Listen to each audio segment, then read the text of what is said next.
This review coming just as soon as I sell my estranged son into slavery. Hello everyone, Will here with a review of the new Netflix show Marco Polo. Right off the bat, you notice there's a lot to like here. There's something for everyone, for better or worse. Personally, I like the gorgeous cinematography and the action sequences. I'll only be talking about the story and the characters, and I won't be making any comparisons to actual history. I'll be reviewing these two at a time, and the first two episodes set up 5 important story threads. Number 1, Marco's enslavement.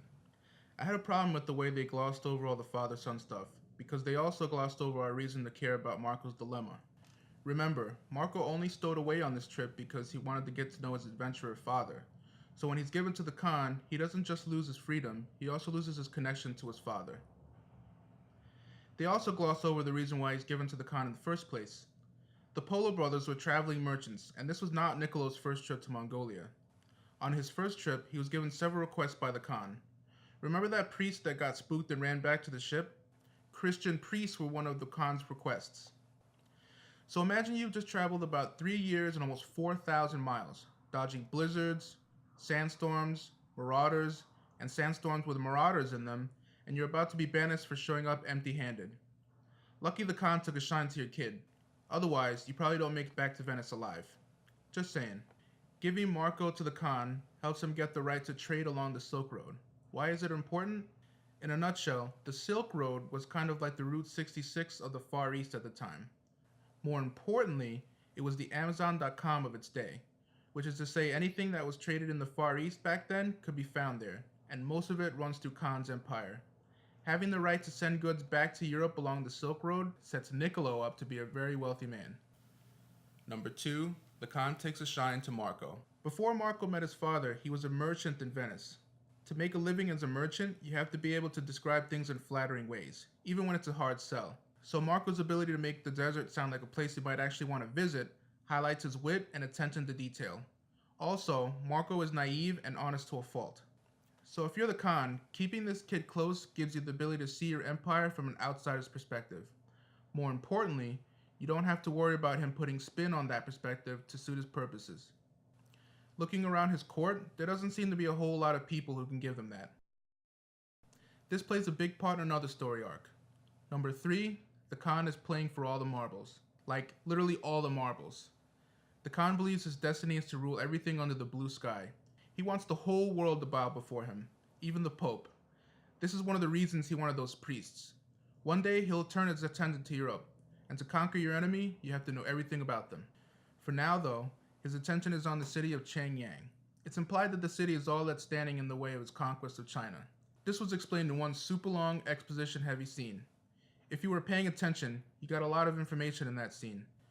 It was important because it set up all the major conflicts of the show, particularly the court's disagreement over China. Which brings me to my next thread. Number 4, the cricket minister wants power. I feel bad for Chin Han. Anytime I see him in anything, he's always playing the shady Chinese dude. He was the shady Chinese dude in Dark Knight, shady Chinese dude in Contagion, Last Resort, Arrow. He was the guy that got John Cusack and his family on the Ark in 2012, mostly by being a shady Chinese dude. This time, he's the shady Chinese minister Sadao, aka the cricket minister. He got his name because he can often be seen studying insect fights. Also, just look at him. That's a crickety dude. Sadao wants to rule once the ailing Chinese emperor dies.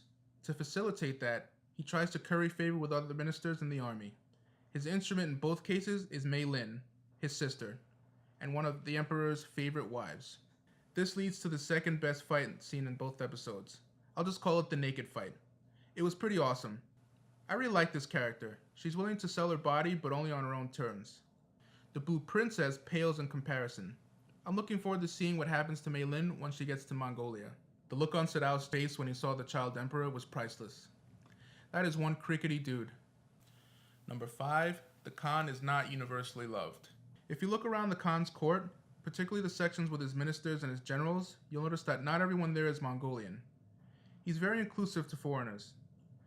This doesn't sit well with the Khan's generals, particularly his brother Arik, which I'm pretty sure is Mongolian for Eric, so we'll just call him Eric. Eric says to his nephew, "We are the wolf and the deer," or We are children of the wilderness. This perfectly symbolizes the difference between the worldview that he represents and that of his brother the Khan. Eric and his followers believe that Mongolia should be more exclusive of foreign influence and simply exploit the conquest. The Khan believes that Mongolia shouldn't just conquer other cultures, but absorb them.